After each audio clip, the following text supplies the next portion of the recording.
Shalom, selamat malam Pak dan teman-teman semua. Perkenalkan, nama saya Wistina Daily. Saya jurusan teologi atau kependetaan. Malam ini saya akan mencoba membahas bagaimana cara memanfaatkan YouTube sebagai media penginjilan dan strateginya. Kita tahu dulu bahwa YouTube sekarang udah modern, udah luas, bahkan di luar negeri juga udah terkenal, baik di Amerika maupun dimanapun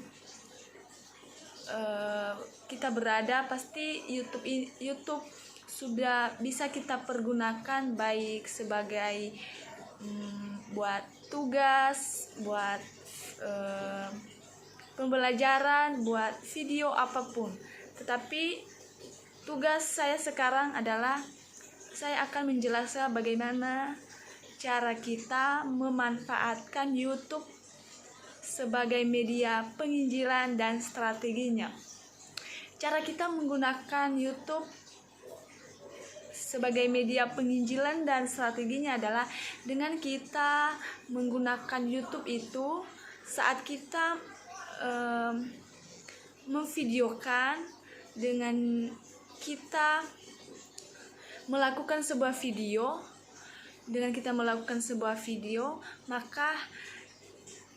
maka kita harus benar-benar fokus bahwa video itu atau YouTube itu adalah kita gunakan untuk penginjilan, untuk melakukan sebuah penginjilan.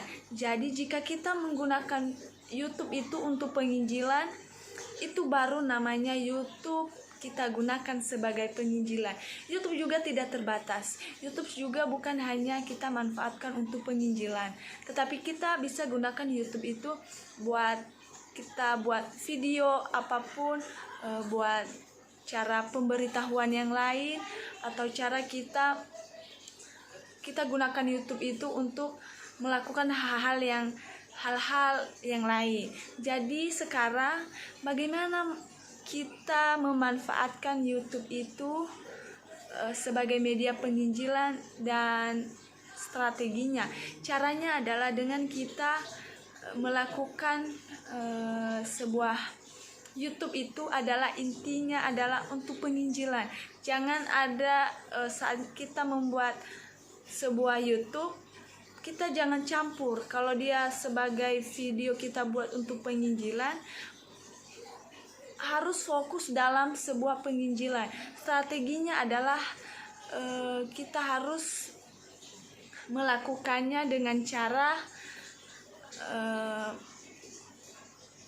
cara kita uraikan dari atas sampai selesai.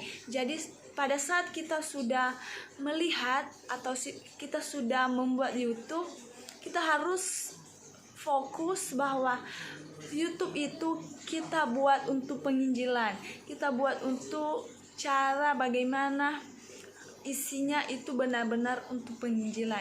Jadi YouTube itu jika kita memanfaatkan dia untuk penginjilan itu bagus. Kenapa? Karena penginjilan saat kita buat di YouTube bisa orang lain melihat, jadi orang lain bisa termotivasi, bisa membangun.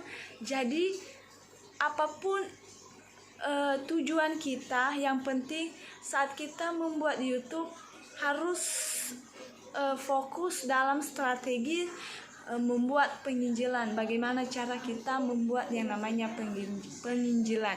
Jadi teman-teman semua, jadi kita memanfaatkan YouTube itu hanya untuk penginjilan, hanya untuk melakukan sebuah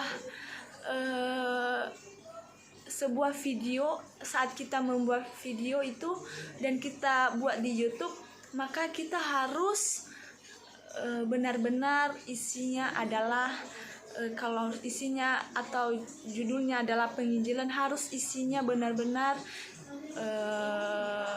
isi dari penginjilan. Jangan kita gunakan saat kita buat YouTube judulnya penginjilan tetapi isinya bukan penginjilan.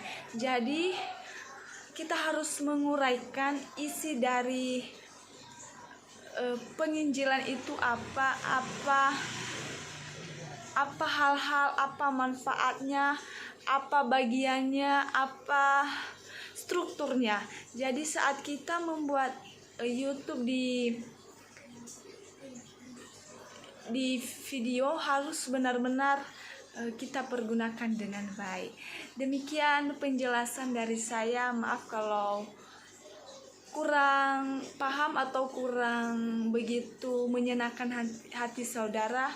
Saya mohon maaf. Terima kasih. Shalom. Tuhan Yesus memberkati.